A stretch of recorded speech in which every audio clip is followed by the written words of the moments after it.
RH9, Rádio Bandeirantes. Da União Soviética, bola com Zito. Comando da cadeia verde e amarela.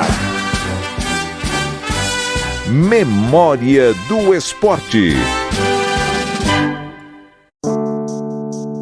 Pelé, o rei do futebol, também é uma figura imortal no cenário das Copas do Mundo. Desde sua estreia em 1958 até a sua última em 1970, ele moldou para sempre a história da competição mais prestigiada do futebol, sendo o único jogador da história a levantar a taça Jules Rimet por 3 vezes. 1958, a ascensão de um rei. A taça do mundo é nossa, com brasileiro não há quem possa. Eita, esquadrão de ouro, é bom no samba, é bom no couro. A história de Pelé nas Copas do Mundo começou de maneira quase mágica em 58 na Suécia. Com apenas 17 anos, ele era um jovem promissor que até aquele momento não era muito conhecido fora do Brasil. Um fato inusitado dessa Copa é que Pelé recebeu a camisa 10 sem querer, pois a Federação Brasileira esqueceu de mandar os números de seus jogadores para a FIFA. Com isso, o jovem jogador ficou com este número histórico.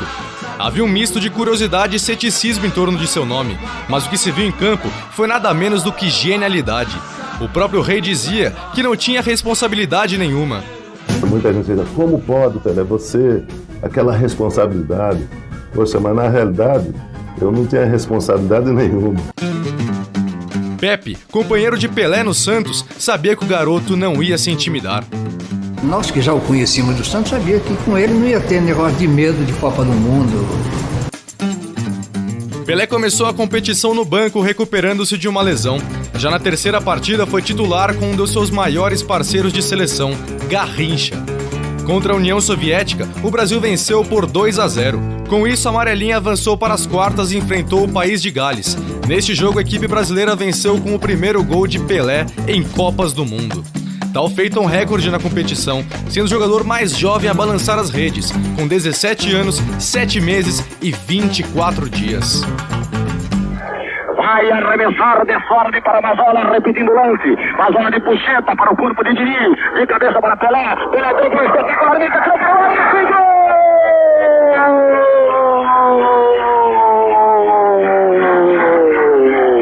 Pelé, o arremesso foi para Mazola. Mazola de bicicleta, Didi a Pelé. Pelé dá uma meia puxeta, engana o seu adversário espetacularmente e rola a pelota por baixo do corpo do arqueiro pela linha de fundo. Gol este que foi muito importante para ele. Havia saído machucado daqui do Brasil e esse gol me deu confiança.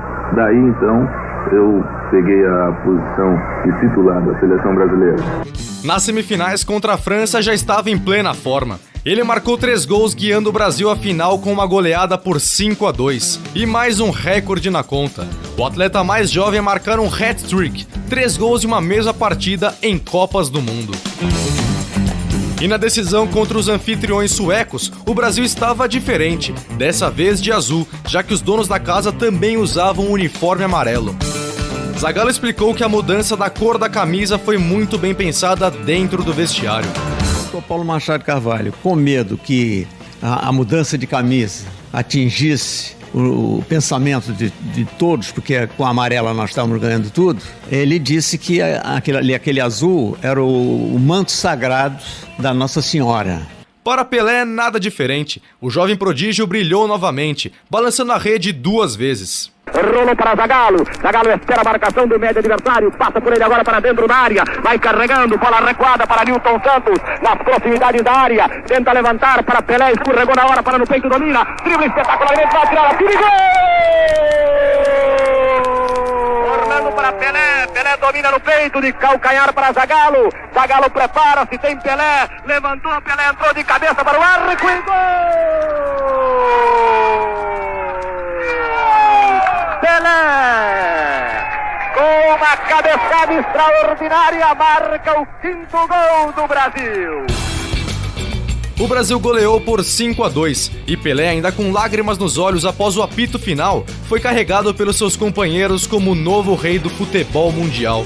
Além disso, cumpriu uma promessa que tinha feito para o seu pai em 1950. Quando o Brasil perdeu a Copa do Mundo de 50, 1950, eu tinha 9 para 10 anos. Eu vi o meu pai chorando, os outros jogadores chorando, aí eu falei, pô, o que houve, pai? Por que você está chorando? Ele falou, pô, o Brasil perdeu a Copa do Mundo e tal. Aí eu falei, não chora não, eu não sabia o que falar. Eu falei, não chora não que eu vou ganhar uma Copa do Mundo, professor. 1962, o sonho interrompido. Vocês vão ver como é Didi, Garrincha e Pelé dando seu baile de bola. Quando eles pegam no gol, nossos créditos de ouro mostram que é nossa escola. Em 62, no Chile, Pelé chegava como uma estrela máxima do futebol mundial. A expectativa em torno dele era imensa e a torcida brasileira acreditava piamente que ele poderia repetir o mesmo brilho de 1958. Pelé começou a competição com tudo. No primeiro jogo contra o México, marcou um gol e deu uma assistência, conduzindo o Brasil a uma vitória por 2-0. No entanto, o sonho de uma nova Copa do Mundo brilhante foi interrompido precocemente. No segundo jogo contra a Tchecoslováquia, sofreu uma lesão que o tirou do restante da competição. Eu gostaria de jogar a final.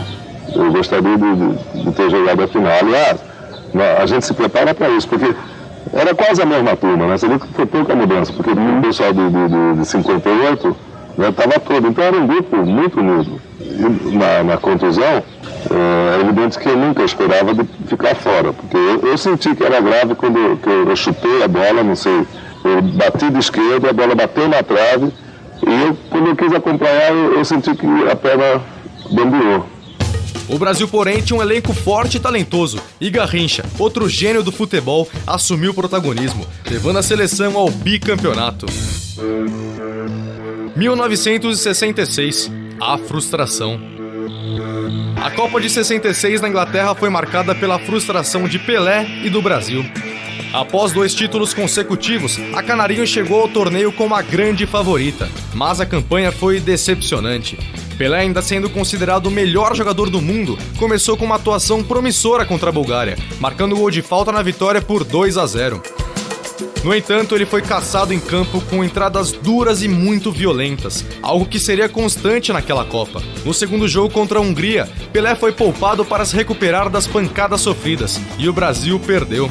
Quando voltou para o terceiro jogo contra Portugal, ele foi novamente alvo de entradas violentas, sendo derrubado inúmeras vezes.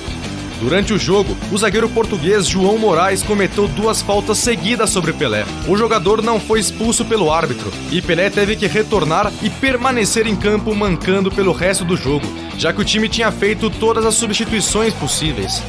Após esse confronto, Edson Arantes do Nascimento anunciava que não jogaria mais nenhuma Copa do Mundo, segundo ele, por não ter sorte no torneio.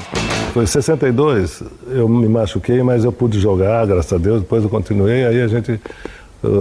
66, pô, meu sonho, isso é uma coisa até que eu falei pouco nisso, meu sonho era chegar na Inglaterra e arrebentar, porque o inglês que trouxe futebol para o Brasil, para o futebol mundo, e eu tinha na cabeça, pô, você precisa ver o que eu treinei.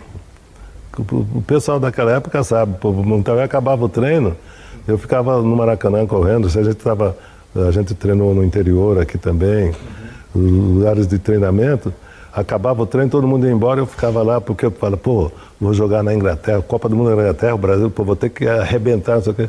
E foi a Copa que eu me machuquei, né, e saí da Copa, e infelizmente o Brasil perdeu. 1970, a consagração. 90 milhões em ação, pra frente Brasil, pro meu coração. Todos juntos vamos, pra frente Brasil, salve a seleção. O futebol, no entanto, reservava a redenção final para Pelé no México. Convencido a retornar à seleção brasileira, ele foi peça central em uma das equipes mais lendárias de todos os tempos. Aos 29 anos, Pelé já era um veterano e um grande líder. E como esquecer daquela lendária seleção brasileira que encantou o mundo com Félix, Carlos Alberto Torres, Brito, Piazza e Everaldo, Clodoaldo, Gerson, Pelé e Jairzinho, Tostão e Rivelino. O Rei começou a Copa de 70 com atuações memoráveis. Logo no jogo de estreia contra a Tchecoslováquia, marcou um gol e quase fez outro do meio de campo, mostrando que ainda tinha toda aquela genialidade. Na primeira fase, a Canarinho ainda venceu a Inglaterra por 1-0 e a Romênia por 3-2. Na fase final, passou pelo Peru por 4-2 nas quartas e o Uruguai por 3-1 nas semifinais, mostrando toda a habilidade tupiniquim. E na grande final, no dia 21 de junho de 1970, o Brasil enfrentou a Itália e Pelé novamente brilhou, fazendo o mundo se curvar diante de sua majestade. Ele abriu o placar com um cabeceio fulminante, demonstrando toda a sua classe e precisão. Preparou-se do chão, arremessou para arriba, levantou de primeira, ao Pelé, cabeceou.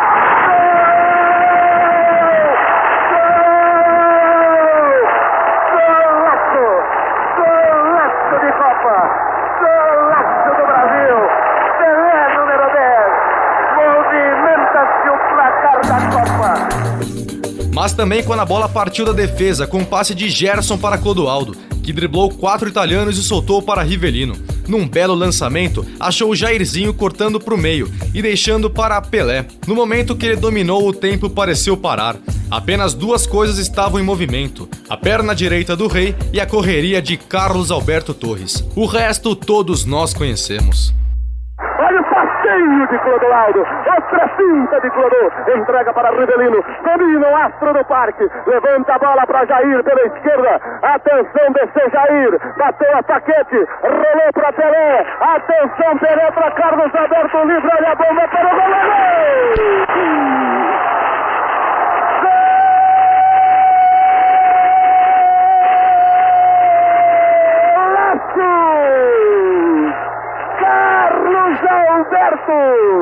E assim o Brasil era tricampeão do mundo.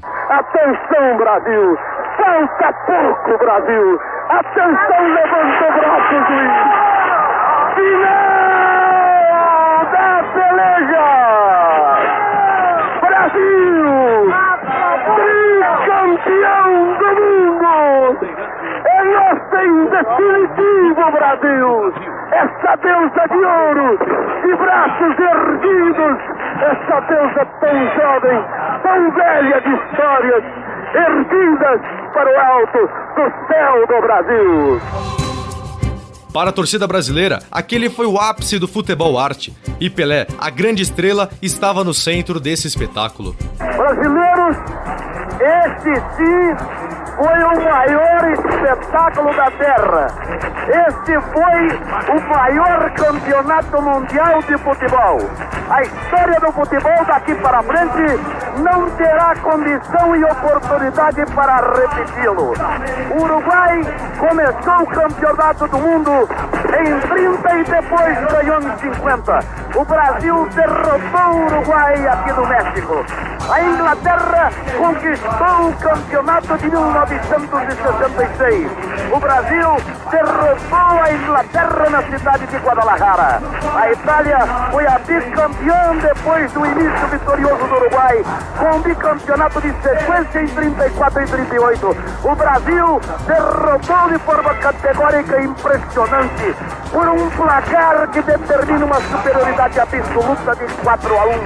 Caem então os famosos campeões que valorizaram sobremaneira a nossa vitória pela forma como se portaram, pelo espírito de luta que tiveram, fazendo com que nós tivéssemos que usar de tudo, de todo o nosso esforço, de todo o nosso espírito, de toda a nossa alma, de todos os brasileiros, de todo o nosso nacionalismo, de todo o nosso coração, de todo o nosso empenho para corresponder a esse público maravilhoso do México, que foi um cenário melhor. A conquista do tricampeonato, com Pelé sendo o único jogador a ganhar 3 Copas do Mundo, foi o ápice de uma carreira que transcendeu o esporte. Rivelino, outro grande craque, elogiava a postura e a preparação do Rei. Para mim, exemplo de profissional igual o Pelé, se o bife estava duro, porque não era filé mignon que a gente comia, né? Ele cortava pedacinho devagar. Eu não conseguia comer, pô. Eu falei, não é possível. Ele vai reclamar, pô. Pô, ele reclama, alguma coisa muda, né? Não reclamava se o bife era duro, se a gente tinha de correr meia hora. Pô, nunca vi ele reclamar. E o astral dele muito pra cima, pô, muito positivo. Pô, o que ele passava, pô, você viu um homem daquele, maior jogador do mundo, treinava que nem um louco, comia tudo que era pra fazer, fazia. Eu vou reclamar do quê? Ao longo de suas 4 Copas do Mundo, Pelé não só marcou 12 gols, mas também entregou performances que definiram o que significa ser um jogador de futebol.